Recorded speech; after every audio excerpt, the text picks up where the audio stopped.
Hi everyone, this is Pearl here and I am here to talk about yet another important skill, and that is the skill of self-discipline.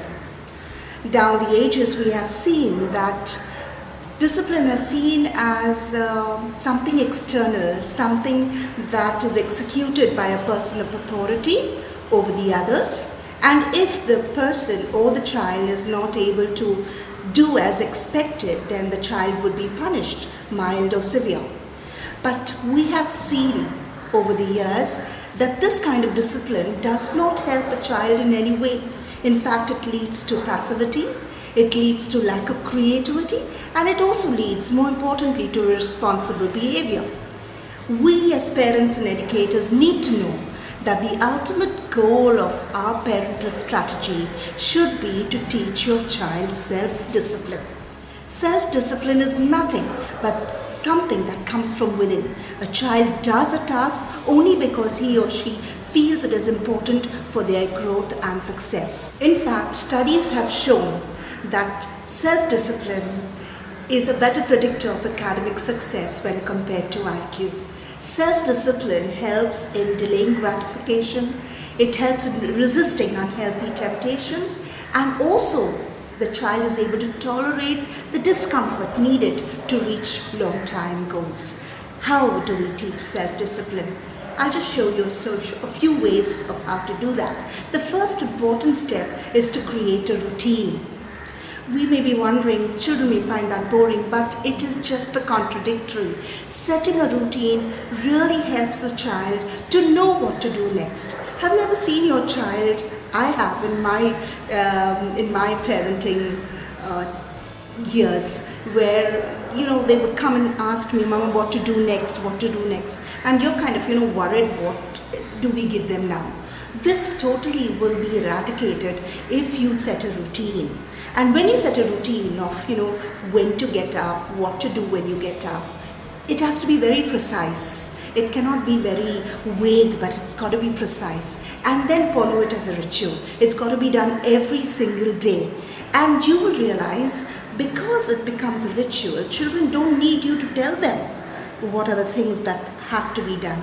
Important things are done as a habit, and children do it because they have learned to do it. And that is a routine that helps children to kind of teach them to be self-controlled and do what is important in their lives without you telling them to do it.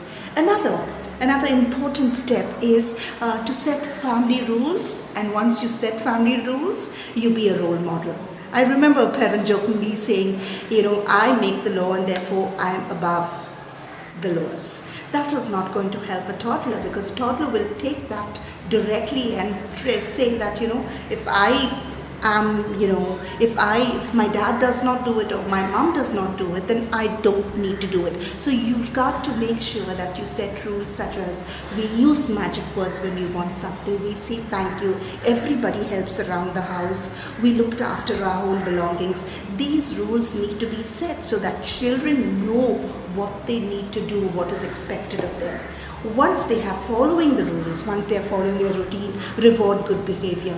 Very, very important. You need to reward them. But again, don't reward them with monetary gain, or don't, reward them with food, junk food. I'll buy you an ice cream, or I'll give you a chocolate, or I'll give you 10 rupees or 100 rupees. Don't do that, because then it becomes, they're doing things just for the money. It's got to be something very qualitative, like, I'll spend time with you playing with that block, so I'll read a story to you, I'll give you a tight hug, I'll give you a tight kiss. So that's kind of, the reward that children should expect, and it will help them to be self-disciplined. Another important one is time out. When a child is doing something that is not correct, you need to give them time out. Remember that time out is not a punishment, but it is a time for a child to be retrospective. It is a time when the child really needs to understand why it is not correct, why it is not good. You need to just talk to them, and you need to tell them, Mommy's sad because you've done this, that girl is sad because you've pushed her or you've hit her. Mommy's sad, daddy's sad. These are the things that you need to, explain to children.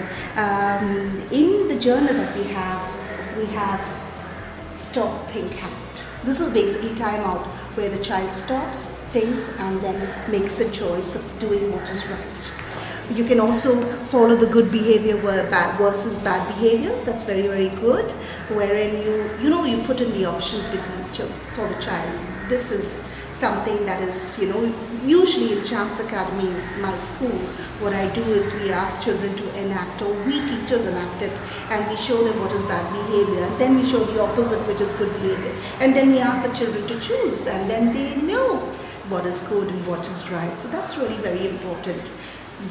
You need to label not the child but the behavior. When a child does something wrong, then you need to say, I'm not happy with what you have done, but I love you. It's very important. They need to remember that, because then they realize that I am loved, but I need to change this behavior.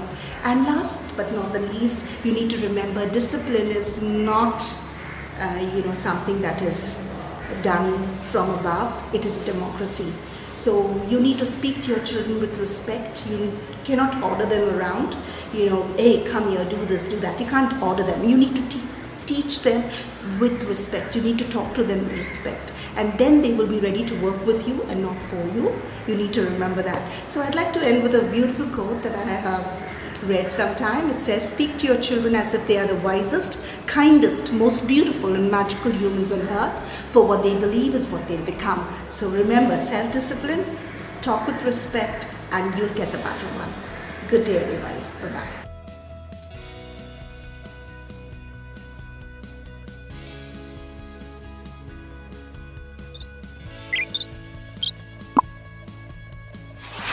Bye-bye.